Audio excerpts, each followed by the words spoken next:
Nintendo games today feel more like they were made to check off a box. We need some passion projects or something. No, I will agree.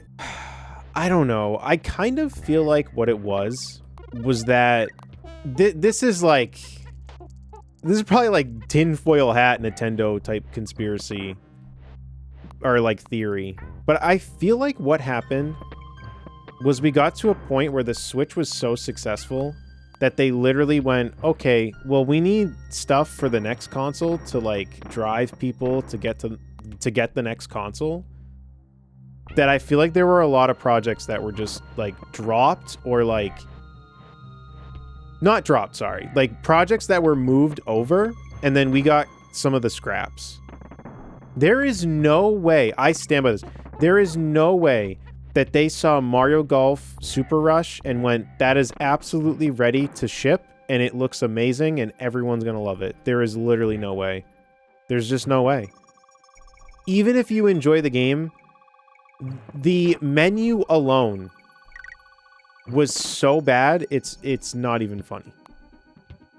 It didn't, which like, see, it sucks when you talk about this stuff because then it's like, okay, like, dude, you're literally complaining about a menu. Like, who cares? The menu has nothing to do with the game. It's the presentation. It literally looked like I could have went to like Yahoo Games and like that was the menu I would see. Like, it was really bad. And then it didn't even come with ranked, which makes no sense at all. And then you can make the argument like, well, not everyone cares about ranked. It's just the fact of like, why was all of this stuff missing? Why? Like, why did it... And then that's not even talking about the gameplay, the stiff animations, or like the lack of animations. It just, I mean, come on. It did not feel like this is a golf game they worked very hard on. Which sucks to say because I don't know. Maybe they did work very hard on it. I don't make games. I don't know. Just filling the gap until the next console. Yeah, I feel like sometime around Animal Crossing New Horizons was when that happened. I really do. I feel like they just started like moving projects or like moving teams. Like maybe they were working on Mario Golf Super Rush and then they were like, nah, we're going to work on the next thing. Like we got to wrap this up, move the team. Like maybe they started taking team members to like different projects or something. So I said like it's kind of like tinfoily, but to me, something happened because it was like games were coming out on the Switch and they were freaking amazing. And then all of a sudden it was like, wait, what? Like, what is this? And that's not to say all of them. Like, we still got, I almost said Twilight Princess. Tears of the Kingdom. Like, I didn't play it, but like, dude, that game is huge. Like, that game is gigantic in scale. So, like, clearly a bunch of, like, work was put into that game. But I feel like that's more just the outlier. Because I feel like a lot of the games around it were not. I think they don't feel they need to prove themselves anymore. No more pushing the limits. See, like, I don't know. I feel like they still will. Like, think about the beginning of the Switch towards the end. I feel like I think the next console will have a lot of pull. That's my prediction. And I really do think that a lot of these games were the way they were to prep for the next console. Again, I know that sounds crazy, but I just really do.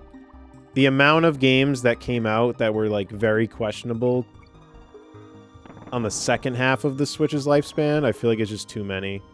I mean, Mario Strikers Battle League literally had nothing to do. They made a whole game where there was nothing to do. That one still baffles me because clearly that one to me looked like it had heart put into it. That's the one that will always kind of be very strange to me. Like the animations were cool. It was a neat take on like that franchise. Like I thought the gameplay was fun.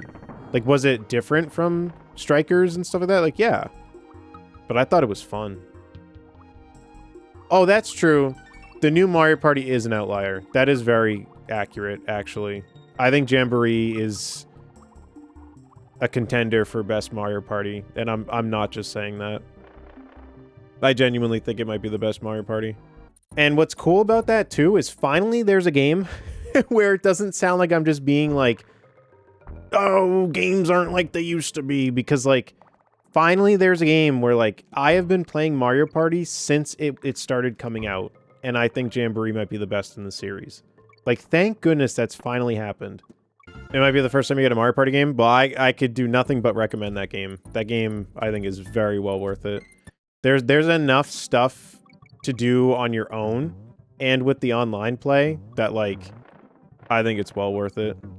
That's what's so frustrating about it. There should be loads of new games coming out that are the best of their kind. It's tough, though. For me, it's more so that, like, if the effort's there, then I'm fine. It's when it looks like there's no effort. Or, like, I guess not well, sometimes no effort, but, like Mario Golf Super Rush. Like, come on. Like, there's just no way that they made that, and they were like, no, like, this definitely... Like, I think it was Lonely Goomba made, like, comparisons of the older ones to the new one, and, like, dude, it wasn't even close, man. The animations alone in the older ones were better.